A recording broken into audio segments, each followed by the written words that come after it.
Jeff Kennett's been president of the Hawthorn Football Club for a long, long time, and he did hand that over, and it's been, well, I think the official handover is still to be done, but he joins us on the line after the Hawks were 30 up and got done by 7 today. Welcome to you, Jeff.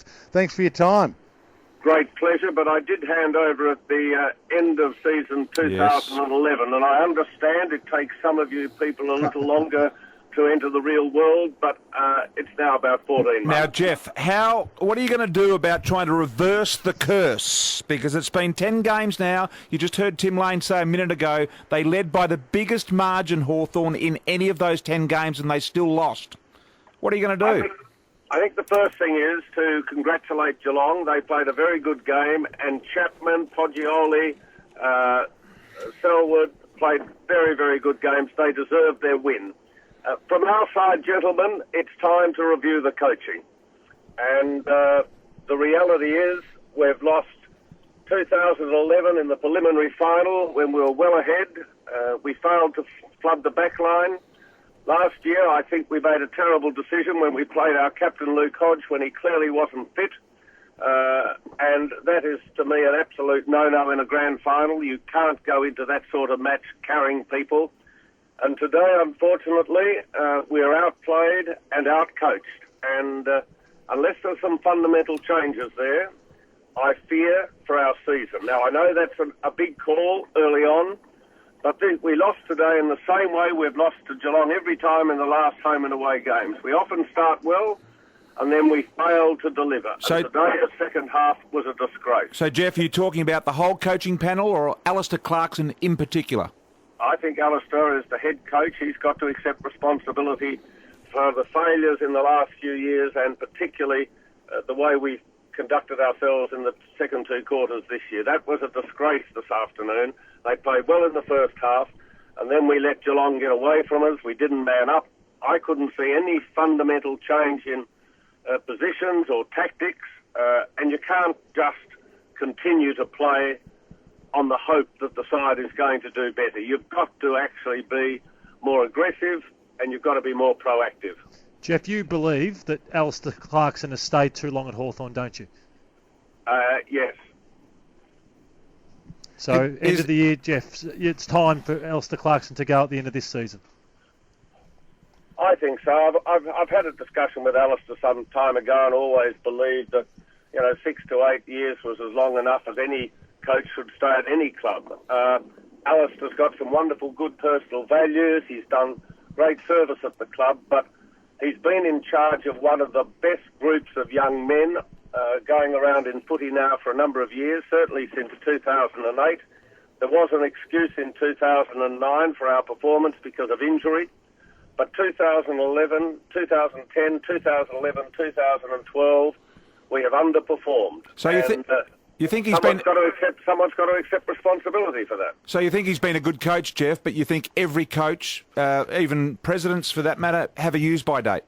Absolutely. Commentator as well. Jeff, so what is the next step for the Hawthorn Football Club to have a succession plan put in place? Do you tell Alastair Clarkson that your time is up at the end of this year? What do you do then if that's the formula you're going to go with?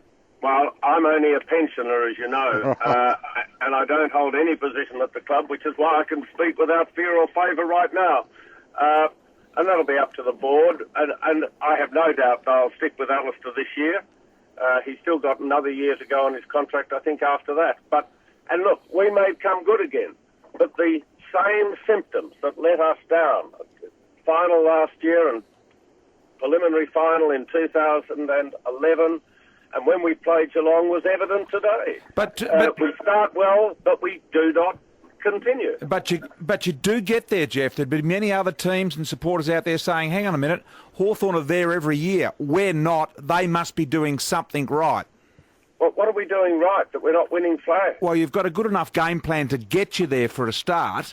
Why do you guys always defend each other? You're all part of the same club. You all scratch each other's back. No, Jeff, I would say about that, it's all right to say to get rid of Alastair Clarkson, which I disagree with, by the way, but tell me right now, if that were to happen, who is the better replacement? Because they're just... Well, I think the reality is that if I was looking to replace a senior officer at a company or a Football Club or Beyond Blue, I wouldn't necessarily be looking for another senior coach. I'd be looking at a second-tier coach who has proved himself, who is hungry for success, trying to prove themselves. I don't believe you look around for another senior coach. You actually elevate a second-tier coach, or should I say an assistant coach, who has something to prove, in the same way that Alastair came from the assistant ranks, had something to prove, and did very well.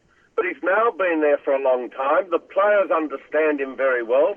You've got to freshen up the group, and you can't freshen up the group unless you're able to bring in some fresh leaders. Do you have someone in mind, Jeff? No, and I'm not offering myself for the job. I'm the first to admit I'd be no good. But I think you understand what I mean. Football has become very conscious, very aware, very used to the same voice, year after year after year, the same personality. And we've got a very good list, Phil, and I think you saw that today. I mean, even Young Hill, number 10, I think he got 10 possessions in the first quarter. So we've got some very good players, experienced and young. The thing that's the same that fails to get us across the line is unfortunately the style of coaching. So do you think that they should start to look at getting a new coach now and tell Alastair Clarkson that his time is up at the end of the year? No, they won't do that, of course. They will continue with Alastair, and he may even be there next year for his last year of his contract. But the point I'm trying to make is, you asked me the question, what do we have to do differently? Well, I've got to say to you, I think we need to introduce a freshness at the club that doesn't exist at the moment, because so many of the personnel have been there now for a number of years. So the senior players have been listening to the same voice for too long. Do you think you should give in to the demands of Lance Franklin's manager and try and sign him up before the end of the season, or do you think if there's a fresh start, you could have the fresh start without him? I don't think you can blame Lance Franklin's manager. I know Liam Pickering has advised Lance to sign up. Lance has made a decision not to go down that path. That's his decision alone. The club has tried. I know the club has made a fair offer. They will have negotiations with Lance later on the year or at the end of the year.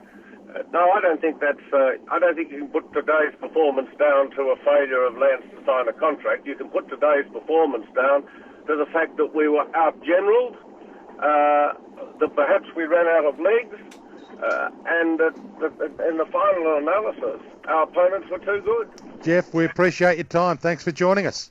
Have a very quiet evening, guys. Jeff Kennett, the former president of the Hawthorn Football Club, is still a vocal Hawthorn ex-president and a vocal Hawthorn supporter.